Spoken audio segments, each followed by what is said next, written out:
సర్వలోకం పట్ల దేవునికి ఉన్న ప్రణాళిక, ఆయన ఉద్దేశము ఆదికాండం 3వ అధ్యాయంలో మనం చూస్తాం.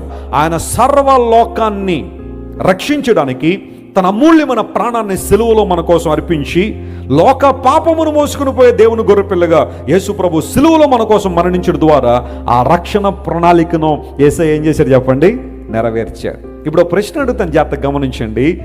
ఆదికాండం 3వ అధ్యాయం 15వ వచనంలో ప్రకటించబడిన ఆ ప్రవచనం నెరవేర్చకుండా ఏ ఒక్కరైనా అడ్డుకోగలిగారా?